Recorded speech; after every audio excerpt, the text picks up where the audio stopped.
Chefs weren't always the main character. They worked in the background, anonymous, invisible. Restaurants didn't carry their names, dinner wasn't designed to be remembered. And then Paul Bocuse changed the role entirely. He didn't just cook great food, he made the chef visible. After his influence, chefs were on television. Chefs put their names on restaurants. Kitchens became brands. And at a time when French cuisine risked collapsing under its own weight, he helped reinvent it. Because unlike the chefs who came after him, Bocuse didn't try to disrupt the system, he became the system. If you're into stories like this, about chefs, restaurants, and the art of cooking great food, subscribe to the channel for more. And if you enjoyed the video, leaving a like really helps more than you think.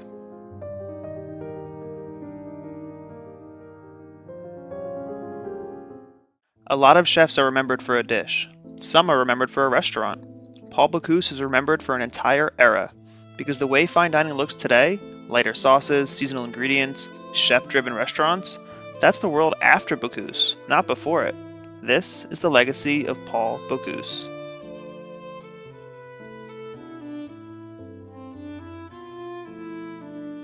Paul Bocuse was born in 1926, just outside Lyon, France, into a family of cooks that went back generations. And Lyon matters, because if Paris is the capital, the center of politics, history, power, and national identity, Lyon is food, not just in a regional sense, but in a cultural one. Because in France, culture doesn't just live in museums or government buildings, it lives in what people eat, how they eat it, and who cooks it. And Lyon sits at the center of that world. Markets, butchers, bistros, boulangeries, generations of technique passed down in the kitchen, not the classroom. Tradition that doesn't exist on paper, it's lived. And Bocuse grew up right in the middle of it. Not in abstraction, not in theory, but in real cooking. But Bocuse's path wasn't clean. At 18, he joined the French resistance during World War II. He was wounded in combat and decorated for his service. And when he returned, he went back to the kitchen. But now with something different, discipline. Because what he lived through didn't just shape him as a person, it shaped how he worked. In a post-war France, kitchens still lived in the shadows of Auguste Escoffier. Escoffier had defined the foundation of classical French cuisine. Rigid structure, brigade systems, heavy sauces, strict hierarchy. It was cuisine built for order, for control, for consistency at scale. Then came Fernand Point. Fernand Point didn't destroy the system, he loosened it. Shorter cooking times, lighter sauces, a focus on ingredients instead of excess technique. Still, French cuisine, just less restrained. And Bocuse absorbed both worlds, the discipline of Escoffier and the restraint and sensitivity of Pont.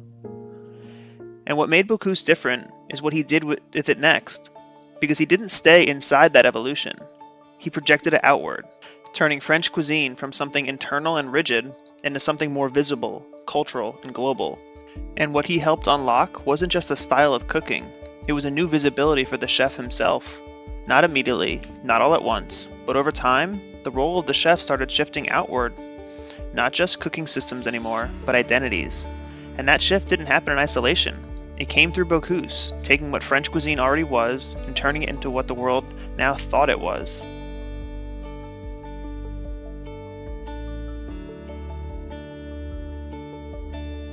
In 1958, Bocuse took over his family restaurant, L'Auberge du Pont de Collonges. And this is where his legacy anchors itself. Because while other chefs chased expansion, Bocuse built a dynasty. In 1965, he earned 3 Michelin stars, and never lost them, for over 50 years. Just think about that. Entire culinary movements came and went. Nouvelle cuisine, molecular gastronomy, global fusion dining, the rise of chef-driven tasting menus. And that restaurant, and Bocuse, stayed at the top. By the end of the 1950s, French cuisine had a problem. It was too heavy, too rigid, too stuck in itself. The push away from that didn't begin all at once. It started earlier with chefs like Pont, who quietly challenged the Escoffier system from within it. Shorter cooking times, lighter sauces, a focus on ingredients over excess technique. But Pont's approach was still personal, contained, not yet a movement. In the 1960s, That shift expanded into something larger. Chefs like Michel Gerard and Alain Chapelle help formalize what becomes known as Nouvelle Cuisine, and Paul Bocuse becomes its most visible face, not just in the kitchen, but in the world, turning an evolving philosophy in French kitchens into something the public could finally recognize.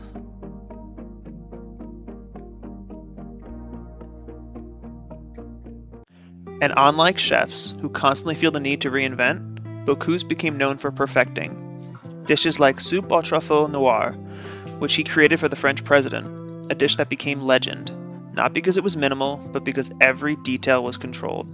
A puff pastry dome sealing in black truffle soup, baked and served whole at the table. And when it's broken open, the aroma releases instantly. It's a moment, a reveal, almost theatrical. But underneath it, nothing is accidental. It's layered, balanced, deeply engineered. And then there's the red mullet with potato scales. A dish that almost looks simple at first glance. Thin slices of potato carefully arranged like fish scales over delicate fillets of red mullet, seared until the albumin locks it together. Just patience and technique working in conjunction. That was Bocuse. Not chaos, not illusion, precision.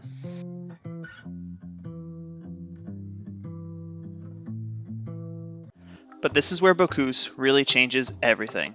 Because he didn't just cook, he promoted television appearances, cookbooks, global travel. He made the chef visible. Before Bocuse, chefs were mostly unseen, underappreciated, and disrespected. They were viewed as, for lack of a better term, the help. And that shift didn't just elevate chefs, it changed how restaurants operated. Because now people weren't just going out to eat, they were going out to eat a chef's food. And that distinction matters, because it's the reason why chefs like Gordon Ramsay or Alain Ducasse could even exist in the public eye, not just as cooks, but as personalities, as storytellers, as brands. Then, in 1987, Bocuse created something that didn't exist before, the Bocuse d'Or, a global culinary competition where chefs represent their countries, timed, judged, spectated, built to be the Olympics of cooking, but for precision, discipline, and excellence. Every movement watched, every detail scored. And this changed everything, because now cooking wasn't just craft, it was competition, it was national pride, it was performance. And today, it's grown to be one of the most important stages in the culinary world.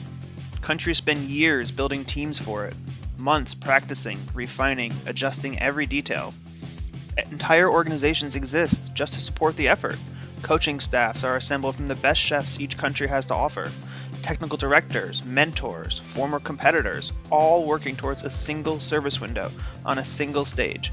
Because at the Bocuse d'Or, you don't just cook to impress, you cook to represent something bigger than yourself.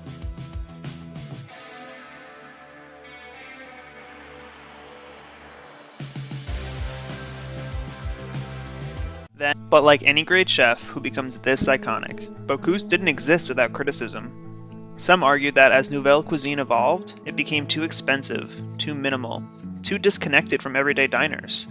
Others said Bocuse himself became more of a symbol than an innovator, that his later career focused more on legacy than pushing boundaries. And like any institution, he eventually became something new chefs reacted against.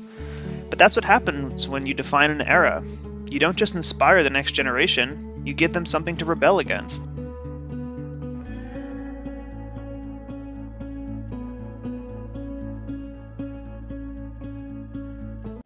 And then there's the lineage, because Bocuse's legacy isn't just measured in dishes, competitions, or stars. It's measured in a generation of chefs that could all be considered disciples. Not just influence, but a working kitchen ecosystem that came out of Lyon, and on a much larger scale, the rise of Nouvelle Cuisine as a whole. Some of the most successful chefs that come directly through his kitchens include Daniel Boulud, alongside chefs like Paul Bocuse and Eric Pross, all who worked within the Bocuse restaurant group in Lyon and carried its discipline forward at the highest level. And then there's everyone else shaped by that system. Roger Verger, Paul Perret, Yannick Aleno, Alain Ducasse, Joël Robuchon, Georges Blanc, Michel Roux, just to name a small handful. Chefs connected to the same Lyon foundations, the same standards, the same culinary language Bocuse helped redefine. And even within his own family, his son Jérôme Bocuse expanded the culinary brand internationally. His family carried the business forward. But the cuisine itself, the identity, the influence, the way of thinking about food, that was carried forward by almost every chef trained in French technique around the world. Because Bocuse didn't just build a dynasty, he shaped a generation of chefs.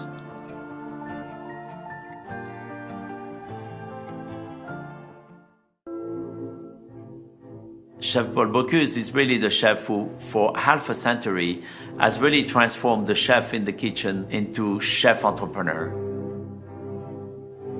Bocuse represents an icon, a person who's always been there to guide us. To find inspiration in the great classic of French cuisine. Showing us how to connect with our farmers, our fishermen, our foragers, our gardeners.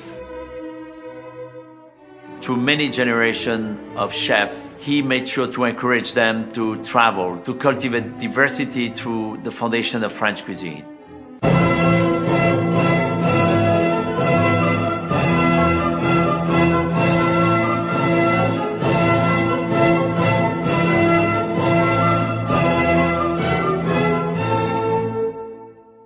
In 2018, Paul Bocuse passed away at the age of 91, but by then, his impact was already permanent. He helped define modern French cuisine. He helped elevate chefs into public figures. He helped create the global culinary stage we now take for granted. And maybe most importantly, he proved that a chef could matter beyond the kitchen, not just as a cook, but as a cultural icon.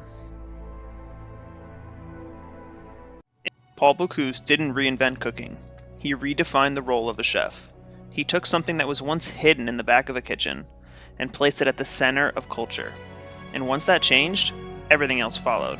Because after Bocuse, a chef was no longer just someone who cooked. They were seen, named, followed, remembered. And after that shift, there was no going back.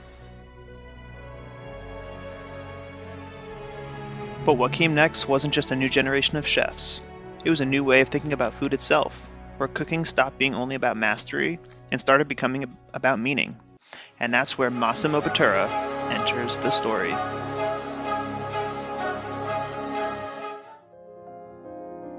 Thanks for watching, and if there's a chef whose story and legacy deserves to be told, leave them in the comments below.